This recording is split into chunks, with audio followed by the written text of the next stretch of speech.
ప్రపంచవ్యాప్తంగా 59 కోట్ల మంది, మన దేశంలో 9 కోట్ల మంది మధుమేహంతో బాధపడుతున్నారని ప్రపంచ ఆరోగ్య సంస్థ వెల్లడించింది. ప్రతి 7గురిలో ఒకరు డయాబెటిస్ తో బాధపడుతున్నారు. భవిష్యత్తులో ప్రతి 7గురిలో 4 అయ్యే అంచనా. డయాబెటిస్ మీద పూర్తి అవగాహన అందించి డయాబెటిస్ నుంచి తెలుగు ప్రజలను కాపాడే ప్రయత్నం చేస్తోంది సుమన్ టీవీ.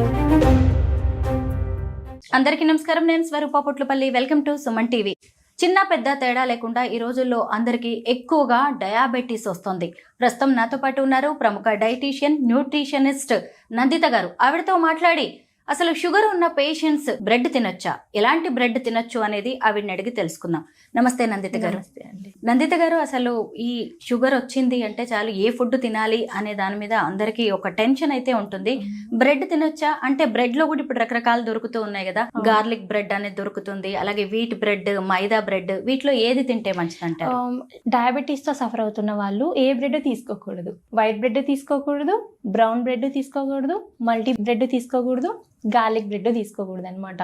ఏ బ్రెడ్ తీసుకోకూడదు. బేసిక్ గా డయాబెటీస్ ఉన్న వాళ్ళకి ఏంటంటే మనము డైట్ ఇచ్చేటప్పుడు గ్లైసిమిక్ ఇండెక్స్ అని ఒకటి ఫాలో అవుతాం. గ్లైసిమిక్ ఇండెక్స్ అంటే ఏంటంటే మనం తీసుకున్న ఫుడ్ ద్వారా మన బాడీలో గ్లూకోజ్ లెవెల్స్ ఏ మాత్రం స్పైక్ అవుతున్నాయి అని మానిటర్ చేసే ఫుడ్ ఐటమ్స్.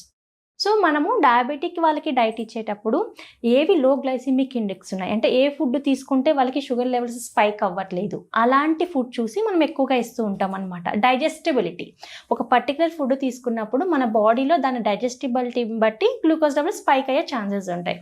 వైట్ బ్రెడ్ కానివ్వండి, brown bread, garlic bread, multigrain bread, మార్కెట్లో దొరికే ఏ బ్రెడ్ మంచిది కాదు. అండ్ బ్రౌన్ బ్రెడ్ అని చెప్తూ ఉంటారు, కానీ మనము ఆ బ్రెడ్ ఇంగ్రీడియంట్స్ చూసినట్లయితే రిఫైన్డ్ వీట్ ఫ్లోర్ అంటారు. రిఫైన్డ్ వీట్ ఫ్లోర్ అంటే ఏంటి? మైదా. సో వైట్ బ్రెడ్కి దీనికి పెద్ద డిఫరెన్స్ ఉండదు, రెండు మైదానే. మల్టీగ్రెయిన్ బ్రెడ్ అంటూ ఉంటారు, అది కూడా రిఫైన్డ్ ఫ్లవర్ అంటే మైదా లేకుండా, లేకపోతే మనకి అంత మెత్తగా రాదన్నమాట. సో అది కూడా మైదా. ఇంకా మిల్లెట్స్ బ్రెడ్ అంటూ ఉంటారు. మిల్లెట్స్ బ్రెడ్లో కూడా మనకి ఏమవుతుందంటే కొన్ని ఆర్టిఫిషియల్ షుగర్స్ అనేటివి యాడ్ చేస్తూ ఉంటారు. అంటే దాంట్లో కూడా గ్లైసిమిక్ ఇండెక్స్ అనేది ఎక్కువగా ఉంటుంది. ఏ బ్రెడ్ తీసుకున్నా సరే డయాబెటీస్ వాళ్ళకి షుగర్ లెవెల్స్ ఇన్స్టాంట్గా స్పైక్ అయ్యే ఛాన్సెస్ ఉంటాయి. No bread for diabetes. కనీసం ఒక్క బ్రెడ్ కూడా తినకూడదు. ఒక్క బ్రెడ్ కూడా తినకూడదు. దాంతోపాటు ఇప్పుడు మనకు మార్కెట్లో దొరుకుతూ ఉంటాయి బిస్కెట్లు, డయాబెటిక్ బిస్కెట్స్ అని, డయాబెటిక్ ఫ్రెండ్లీ బిస్కెట్స్ అని, అవి కూడా మైదానే. అండ్ రసికలు అంటాం కదా, రస్క్ కాఫీలో, టీలో తీసుకుంటుంటాం, అవి కూడా మైదానే.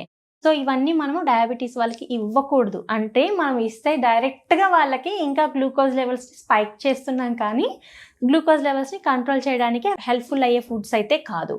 సో స్ట్రిక్ట్గా డయాబెటీస్ వాళ్ళకి no bread.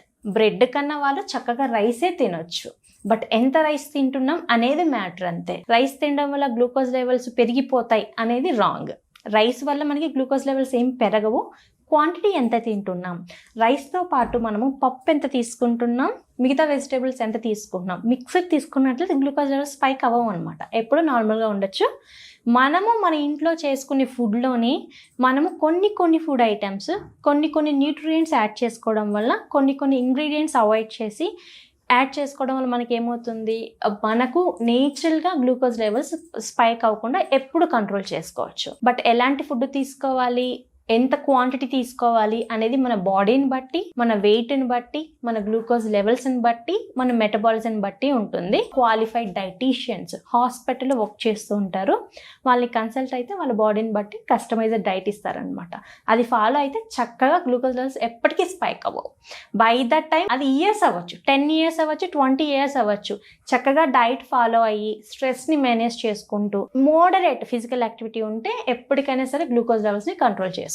So no bread for diabetes. ఎందుకంటే 100% అది గ్లైసిమిక్ ఇండెక్స్ ఉంటుంది, తిన్న వెంటనే పెరిగిపోతుంది గ్లూకోజ్ లెవెల్స్. సో గోధుమ పిండితో చేసిన వీట్ బ్రెడ్ కూడా తినకూడదు. దాంట్లో కూడా గ్లైసిమిక్ ఇండెక్స్ అంటే అది కూడా మనకి గ్లూకోజ్ లెవెల్స్ ని స్పైక్ చేస్తుంది. చపాతీలు, రోటీస్ తినమని చెప్తారు కదా, మరి బ్రెడ్ ఎందుకు తినకూడదు? Chapatis, rotis process is different. Bread లో మనము ప్రాసెస్ చేసేటప్పుడు కొంతమంది ఆర్టిఫిషియల్ స్వీట్నెస్ యాడ్ చేస్తారు.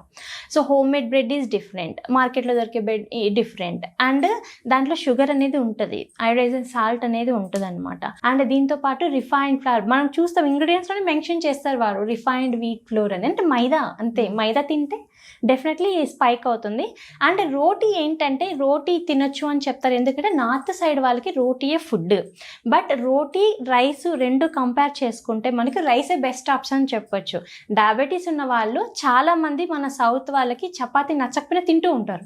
ఎందుకంటే నాకు డయాబెటీస్ ఉందండి, నేను చపాతీ తినాలి లేకపోతే షుగర్ లెవెల్స్ పెరిగిపోతాయి అనేసి ఒక ఉంటుంది అనమాట. కానీ చపాతీ రైస్ రెండిట్లో glycemic index compare to chapati రైస్లో గ్లైసిమిక్ ఇండెక్స్ తక్కువే ఉంటుంది. ప్లస్ రైస్ తీసుకుంటే మనకి బ్లోటింగ్ కానీ ఎసిడిటీ కానీ ఇలాంటి ప్రాబ్లమ్స్ ఉండవు. కొంతమందికి గ్లూటెన్ ఇంటాలరెన్స్ ఉంటుంది అనమాట, అది వీట్ తీసుకుంటే వాళ్ళకి ఎక్కువ అయిపోతుంది. కాబట్టి డయాబెటీస్ ఉన్న వాళ్ళు కూడా చక్కగా రైస్ తీసుకోవచ్చు. బట్ ఎంత క్వాంటిటీ తీసుకుంటున్నాం అనేది ఇంపార్టెంట్. ఎందుకంటే మన ఇండియన్ డైట్లో ఎక్కువగా సౌత్ డైట్లో ఎక్కువ కార్బోహైడ్రేట్ ఉంటుంది. కార్బోహైడ్రేట్ ఏం చేస్తుంది, మనకి 1 గ్రామ్ తీసుకుంటే 4 కిలో క్యాలరీస్.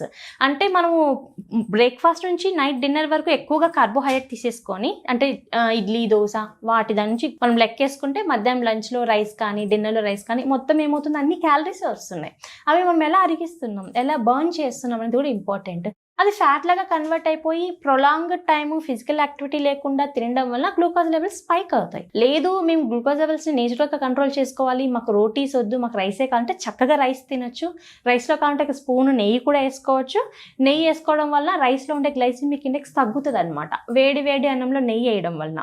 సో దానివల్ల కూడా మనకి గ్లూకోజ్ లెవెల్స్ స్పైక్ అవ్వకుండా చూసుకోవచ్చు.